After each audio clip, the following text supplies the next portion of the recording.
নমস্কার, আমি অবনীতা বর্ষা। আমি প্রায় অনেক দিন ধরে এই ভিডিওটা বানিয়ে রেখেছিলাম।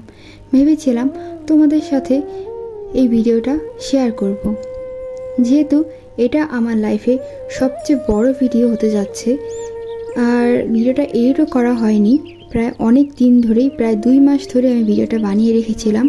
কিন্তু ভাবলাম যে তোমাদের এই ভিডিওটা ভালো লাগবে কিনা, বা এত বড় একটা ভিডিওতে আমি কি তোমাদের সাথে শেয়ার করব, মানে আমার কি গল্প শেয়ার করব বা কি বলবো, মানে অনেক কিছুই আমার মাথায় ঘুরপাক খাচ্ছিল। কিন্তু ফাইনালি আমি ডিসাইড করেছি, যেহেতু এই ভিডিওটা জগন্নাথ দেবকে নিয়ে, তাই তোমাদের সাথে একটা জগন্নাথ দেবের স্টোরি শেয়ার করব। তো চলো গল্পটা শুরু করা যাক। লক্ষ্মী দেবীর অভিমান ও অলঙ্কারের প্রেমের বিজয়। অনেক দিন আগের কথা। পুরীর জগন্নাথ মন্দিরে প্রতিদিনই বিরাট উৎসব চলত। দেবতাদের স্নান, অঙ্গসজ্জা, ভোগ, আরতি সব কিছুতেই ছিল রাজকীয়তা। আর সেই গৃহের গৃহিণী ছিলেন স্বয়ং লক্ষ্মী দেবী। প্রতিদিনই তিনি নিজ হাতে ভোগ রান্না করতেন, গয়না পরাতেন, পোশাক পরাতেন জগন্নাথ দেবকে। তিনি শুধু এক দেবীই নন, ছিলেন এক আদর্শ স্ত্রী, স্নেহ ভরা যত্নশীলা। দিনটি ছিল আষাঢ় মাস, রথযাত্রার প্রস্তুতি। গ্রীষ্ম কেটে গিয়েছে, আষাঢ় মাস এসেছে। তখন পুরীতে শুরু হয়েছে জগন্নাথ, বলরাম ও সুভদ্রা দেবীর রথযাত্রার আয়োজন। লক্ষ্মী দেবীও ব্যস্ত ছিলেন রান্না, পুজো ও সেবায়। হঠাৎ একদিন তিনি লক্ষ্য করলেন জগন্নাথ দেব, বলরাম ও সুভদ্রা দেবী তাদের রথ উঠে গুন্ডিচা মন্দিরে চলে যাচ্ছেন। কিন্তু তাকে না জানিয়ে তিনি হতবাক হলেন। ভাবলেন, আমি কি কিছু ভুল করেছি? আমার প্রভু আমাকে ছেড়ে বোনকে নিয়ে বেরিয়ে গেলেন।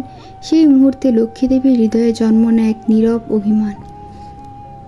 রথ চলে যায়, লক্ষ্মী দেবী চুপ করে থাকেন। তিনি কারোর সঙ্গে কথা বললেন না। স্নিগ্ধ মুখে জমে ওঠে কষ্টের ছায়া।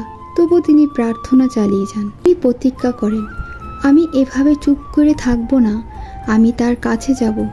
কিন্তু স্ত্রী সুলভ মর্যাদার গৌরবে, অলঙ্কারে তিনি যেন বুঝতে পারেন, আমি শুধু গৃহবধূই নই, আমি তার হৃদয়।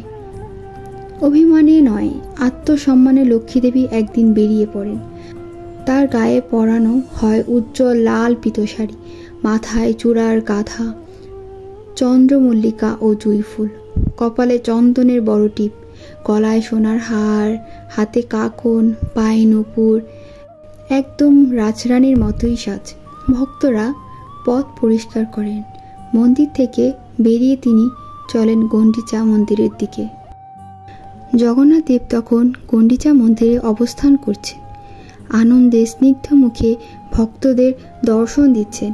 হঠাৎ দূর থেকে আসতে দেখলেন এক অপরূপা রমণী অভিমান মাখা চোখে এগিয়ে আসছে। তিনি বুঝলেন, এ তো লক্ষ্মী। লক্ষ্মী দেবী সামনে এসে দাঁড়ালেন, মুখে কিছু বললেন না, শুধু ভ্রুকুটি করে চেয়ে রইলেন। আর দৃষ্টিতে ছিল প্রশ্ন, প্রভু আমি কি তুচ্ছ? আমাকে না জানিয়ে আপনি চলে গেলেন? জগন্নাথ দেব কিছুই বললেন না, শুধু মৃদু হাসলেন। তিনি জানতেন এটি কোনো ক্ষোভ নয়, এ এক ভক্তিময় ভালোবাসার প্রকাশ। তিনি লক্ষ্মী দেবীর কাছে মাথা নত করলেন, বললেন, তুমি আমার প্রাণ, আমি অভিমান বুঝতে পারিনি, এবার চলো ফিরে চলি। এইভাবে লক্ষ্মী দেবী তার অভিমান ভুলে জগন্নাথের সঙ্গে ফিরে আসেন শ্রীমন্দিরে। সেই দিন থেকে শুরু হয় হেরা পঞ্চমী উৎসব, যেখানে লক্ষ্মী রানী সাজে রাজ গরিমায় গুন্ডিচায় যান। আজও এই রীতি চলে, এবং এই গল্প ভক্তদের শেখায় অঙ্গসজ্জা শুধু বাহ্যিক নয়, তা হতে পারে ভালোবাসার প্রতীক, স্ত্রীর অভিমান ও এক ধরনের সাধনা, যদি তাতে থাকে প্রেম আর মর্যাদার সুর।